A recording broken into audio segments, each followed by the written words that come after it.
to neutralize weapons that might be directed against you. Congratulations to that really impressive operation. Last week in Berlin, we agreed, Rustam, that Germany will provide funding for long-range weapons that will be manufactured in Ukraine. With this, we are implementing the goal we have set ourselves, namely to strengthen your capabilities, both military and industrial. Produced by your defense industry, these systems will quickly be in the hands of your armed forces. In the case of the long-range weapons I just mentioned, even before the end of the year. Moreover, we will enhance the options available for repairing systems in Ukraine. And we will strengthen your air defense by delivering additional weapon systems and ammunition. With our immediate action on air defense initiative, we are once again approaching the other supporting nations. We want to raise money for additional air defense systems and their urgently needed ammunition. Last year, we were able to come up with roughly 1 billion euros this way. Under the title Enduring Action on Air Defense, this is to become a permanent instrument now. We were also able to find additional countries which will support the build-up of capabilities in electromagnetic warfare.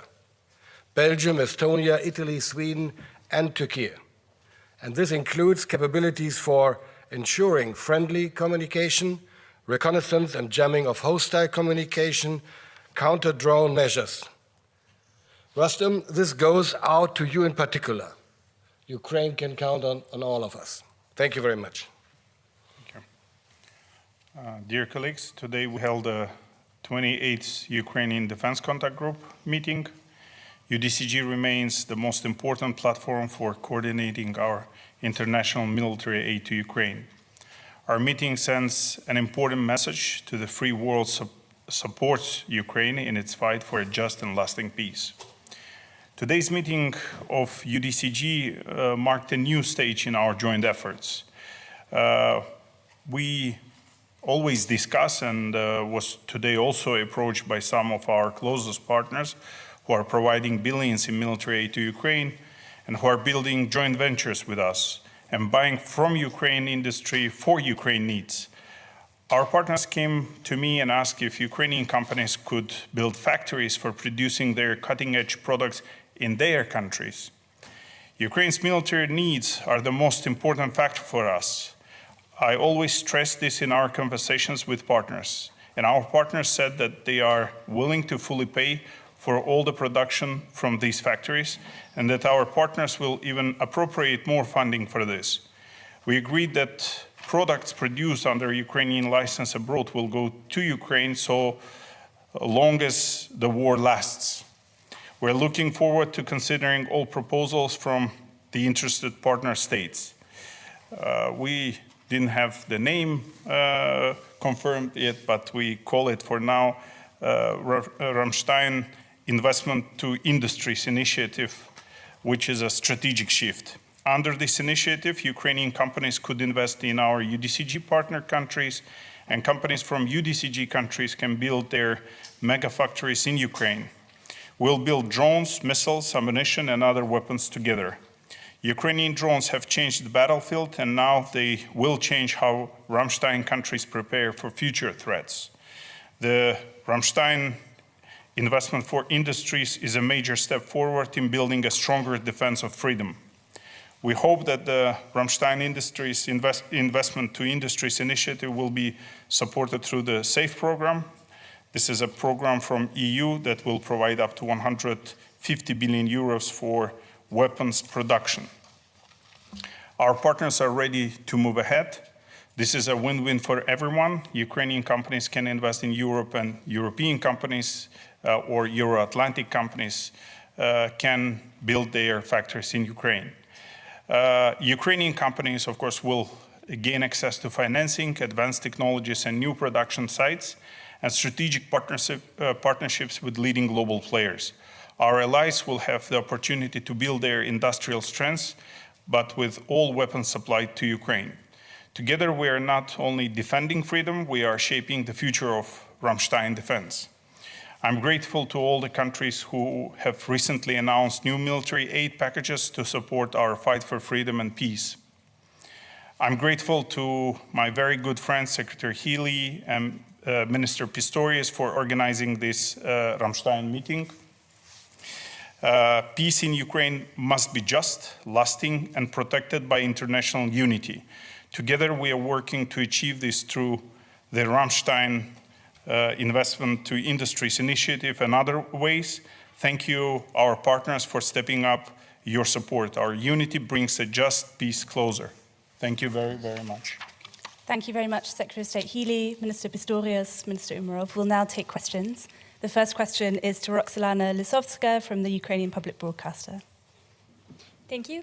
My question for both of us and Secretary Healy and Minister Pistorius. So on May 10, the leaders of the Coalition of Willing agreed the framework of sanctions against Russia in case if Russia slows down the peace talks. So in the past few weeks, Russia hasn't shown any really interest in negotiations. Should we expect those sanctions to be applied? And if yes, when? And also, I have to ask, were Britain and Germany aware of Operation Spider's Web, and how can you assess it? Well, to begin with the second question, there is no answer as far as Germany is concerned. I really admired what they were doing over there, but it's not my role to give a comment on that. So I'm sorry for that. The first question, we were talking about that issue several times, and I think it is a matter just of a couple of days whether there will be another stronger sanctions or not. This is not up to me. It's a decision of the entire government in Germany. But of course, we are in close contact with the European Union and with our partners and with UK to discuss that. But I don't have, at least not for the moment, a concrete answer for you. I'm sorry for that too. So hats off to Ukraine for Spider's Web. It reminds us that Ukraine can inflict deep damage on the Russian military. It reminds us that Ukraine is very much in this fight and determined to prevail. And we, as the nations standing with Ukraine, are determined to support in whatever ways that we can. And on the coalition of the willing and the announcement of sanctions, it's quite clear that this war must end in the end at the negotiating table and not on the battlefield. It's why President Trump's ceasefire initiative is so important. Putin has talked about peace but shown he's unwilling to negotiate. And so more pressure must be brought on Moscow to come to the negotiating table, to negotiate seriously, because Ukraine has demonstrated it stands willing for peace. US is trying to lead those negotiations, and we as nations supporting Ukraine will do everything we can to help that process. The second question is for Johnny Beale at the BBC. Thank you very much. I know Peter Hegseth did not turn up for this meeting, but he is expected to arrive tonight. We are told by his ambassador to NATO that he will come with a very clear-cut message, and that is that, in his words, every ally must commit to investing at least 5% of GDP on defence and security, starting now. I'd like to ask Secretary Healy, I mean, you haven't even been able to give a clear-cut commitment on 3%, so are you worried you're going to disappoint your US allies on this? If I could ask Minister Pistorius, when will Germany commit to 5%, and by when? What sort of timetable are you looking at, if you even can meet that? Mr. Umarov, if I could ask you, sir, I think we've been told that Ukraine will be represented at the NATO summit in The Hague later this month. Can you tell us whether President Zelensky will be attending? We're not clear on that. Thank you. So summit discussions are for the summit. But those summit discussions will not just be about funding profiles, they will be about the crucial capabilities that each one of the 32 nations will contribute in the years ahead to strengthening NATO's collective deterrence and its collective defence. It is a matter not just of how much nations spend, but how they spend it. And in the UK, we've recently released our Strategic Defence Review that sets out a 10-year vision for how we'll transform Britain's forces, reinforce our NATO-first contribution to this alliance, and we recognise the urgency. We're a government that's increased funding for defence by £5 billion this year, made the plans to increase to 2.5%, a level that the UK has not spent for 15 years, and we'll do that in 2 years' time. We will do that by switching money directly from overseas development aid. It's a tough decision to do. And as the Prime Minister said, we're committed to spending what we need to deliver that strategic defence review. But the 5% does matter to the Americans. Can you make it? I mean, do you think you're worried you'll disappoint them? No, we will enter the discussions at the summit. The commitments that we make are valued as capabilities to this coalition. The NATO and NATO allies, including the US, value what the UK brings to NATO. We're the only nation with a nuclear deterrent that commits it in full to the NATO alliance, to all of our allies.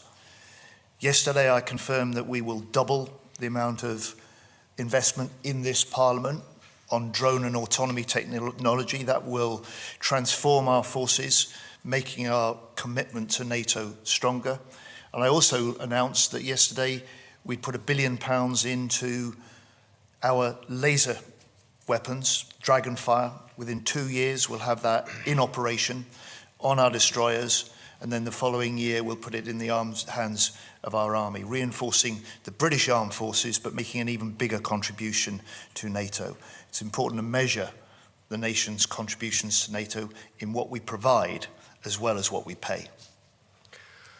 In the first place, I would like to highlight that there is nobody who really postulates 5% by anybody from now on, because this is really unrealistic.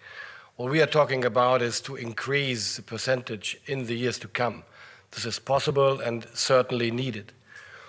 We will, as John highlighted too, we will discuss that topic on the summit. And it's not about disappointing anybody. It's about negotiating about what is necessary and about what is possible. This is a negotiation between grown-up people and responsibilities in the nations. And what I rather prefer to discuss about is we need and we must achieve the NATO requirements, the NATO capability requirements, and the national ones. This is our task, which has to be fulfilled up to 32 or 33, the latest, whatever. And that costs a ton of money. Let it be 2.5 or 3% or 3.5. But there's one challenge with it which nobody really discusses about. It's not only, as I mentioned earlier, it's not only about the percentage and the money and in euros or dollars or whatever. It is about how much money is really be able to be spent actually at the end of the year if industry is not able to deliver what we ordered. So if I had 3% of the German GDP, which would be 125 billion euros a year, and I can't spend it till the end of the year and have to give back 20 or 30 or whatever billion euros to the finance minister, this guy would be happy, but I wouldn't have spent and I wouldn't have achieved 2% or 3% or whatever. So we have to find a realistic compromise between what is necessary and what is possible really to spend, and we need new instruments for doing that and to enhance the possibilities of our industry in Europe and beyond to produce more than they used to do before. This is a challenge, so it's not only about percentage, but I know I'm not naive. We will discuss about 3.5 or 1.5%, whatever, but what we need is to remain realistic. If we are invited, we will definitely consider it. We shall be invited. You know that Ukraine sometimes not invited. So this is the biggest challenge to us. You can't say who's coming If, as I said, we will be invited, I'm not aware of this actually discussion because not my pot of coffee, but we definitely always consider. Thank you. The next question is for Sabina Siebold, Reuters. Merov, another question on the summit. We've been hearing rumors there might be a NATO-Ukraine Council at ministerial level, which would affect you. So can you tell us whether there's a NATO-Ukraine Council planned either at defense ministerial level or at foreign ministerial level? And another question to Minister Pistorius. Sorry, again on the timetable for the 5%. Your Lithuanian counterpart today demanded that the target date should set by 2030, the latest, not 2032, but 2030. Would that be something that Germany would be ready to consider and to meet the target by then? Thank you. Well, I would rather prefer not to give an assessment to public statements of my very valued colleague from Lithuania, because this is not about Lithuania or any other state in the Baltics or on the eastern flank. I know the special effectiveness of what is going on in the world, but still, whether we will achieve 3.5% plus X in the year 2030 or 2032 is not really the most relevant question, to be honest. NATO-Ukrainian Council hopefully will be made tomorrow on a ministerial level, and I'm planning to attend it. Thank you. And the NATO summit? NATO summit, I cannot comment. Thank you. The next question is for Kat Neelan of The Observer. Thank you. Defence Secretary, the Strategic Defence Review talks a lot about cyber threats, and you talked about how many the UK has seen. Do you think that we're now at the point where we need greater clarity over whether that type of threat should warrant an Article 5 response? And to the other two ministers, when the Strategic Defence Review was published, there was an expectation that there would be some time for it to be digested in capitals around Europe. Have you had a chance to look at it, and what is your view of that? So you're right that the UK, and it will be the same for Boris in Germany, has been subject to an increasing level of cyber attacks. We in the defence field have been the subject of 90,000, at least 90,000 attacks in the last year, directed at defence across the board, all of which can be linked in some way to states. So there's a level of aggression which is rising. There's a level of threat which is increasing, not just to defence but to the way of life, because it has civilian impacts as well. And that's why we are, as part of the Strategic Defence Review, investing more into our cyber defences. We'll set up by the end of this year a new cyber and electromagnetic command, and that will pull together both our defensive and our offensive cyber operations. I have to confess I didn't read it yet completely, because it's more than, I think, 5 pages. But I read kind of a summary, and I asked my experts in my ministry to give me a bigger overview of what is really written in it. Unfortunately, I don't really know why, but I didn't have the time for it for the moment, but I'm very curious to read it. It's a great product. Actually, thankful to Secretary Healy for sharing, and I started reading it. It takes a lot of time to come to UDCG meetings, so it's a good way to read. I didn't finish it yet, but it's a great product, and thank you for sharing. I think your journeys are longer than ours to get here. Definitely. But the answer to your question about Article 5, I think you'll find that NATO has already recognised that cyber and hybrid attacks could form the basis of an Article 5 appeal. But they haven't specified how or where that threshold might be crossed. No, but your question was whether it is conceivable that a level and severity of cyber-related attacks could form the basis for an Article 5 appeal, and I think you'll find that NATO has already confirmed that could be the case. Thank you. The next question is for Stefan Israel from Table. Yes, Stefan Israel for Table Media. So to come back on the absence of the U.S.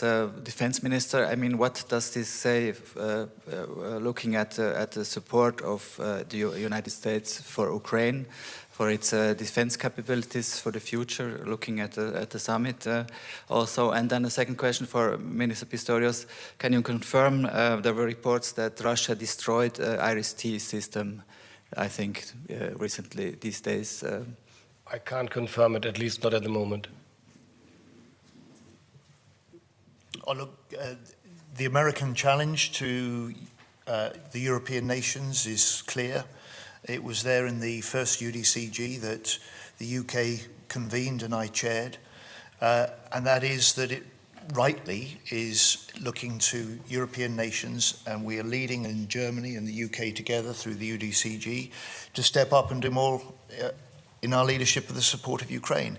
We have, we are, and we will. And the final question is for Ukraine from Dmytro Shursko. Dmytro Shursko, National News Agency of Ukraine, thank you for the floor. To State Secretary Gili and to Minister Pistorius, if I may. Tomorrow, you will, among the other defense ministers, discuss the new ambitious defense spending. So what is your perception of the idea to channel at least some part of these new defense spending to be approved in GAG to the fixed assistance to Ukraine, to make that assistance more predictable? And for Minister Umerov, if I may. We know from the media report that China sharply reduced the export of components of FPV drones not only to Ukraine, but also to European partners, so that to reduce the production of these kind of equipment. Had the front line felt that kind of development? And is it possible to fill the gap using the Ukrainian industries and maybe potential and capacity of the European industries also as well? Thank you. I'm sorry, it's my fault, but I didn't understand properly your first question. My first question was that do you accept the idea that the certain part of the new defense spending in each and every country could be channeled to the assisting Ukraine? For instance, 0.25, 0.1, and so on percentage. Thank you. Up to now, that was not a topic of the discussion. I don't know whether that is foreseeable for the summit or for tomorrow. But of course, we are doing everything we are able to do, what we proved today another time, to support Ukraine with whatever we can achieve and how long as it takes. So the focus of the discussions I have with Minister Umerov, and I'm sure it's the same with Boris, the focus for our discussions at the UDCG here are: what does Ukraine most need? What is our plan together for 2025? And how quickly can we, as the nation standing with Ukraine, supply what is needed? And what we provide and how quickly we deliver it is more important than a sort of general discussion about levels of spending. But on levels of spending, in the UK, part of stepping up and speeding up our support for Ukraine means that in this year, we will be spending on military aid to Ukraine £4.5 billion. That's a higher level of support than ever before. And we will continue our support next year and the year beyond and the year beyond that for as long as it takes. Sorry, may I ask a follow-up question? There's been a lot of confusion today on this point. When you talk about GDP, I'm sorry, I'm Lara Jakes, I'm with the New York Times.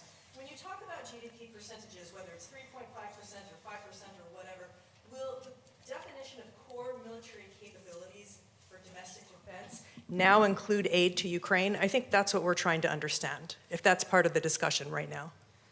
Thank you. It's not part of the discussion today at all. I'll answer. Our capacity or capability in Ukraine to produce drones is up to 10 million drones, and it costs us $11 billion. We invest up to $5 billion, and there is a gap of $6 billion.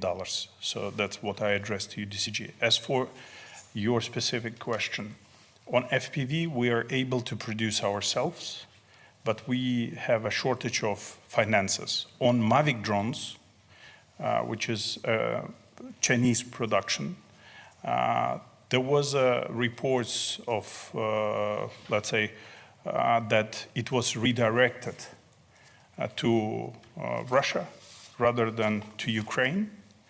And we have experienced the problems of purchases through different channels, through different countries. We've tried to manage to procure them from all of the UDCG members as well. And we, in addition to it, we started a program to localize these drones.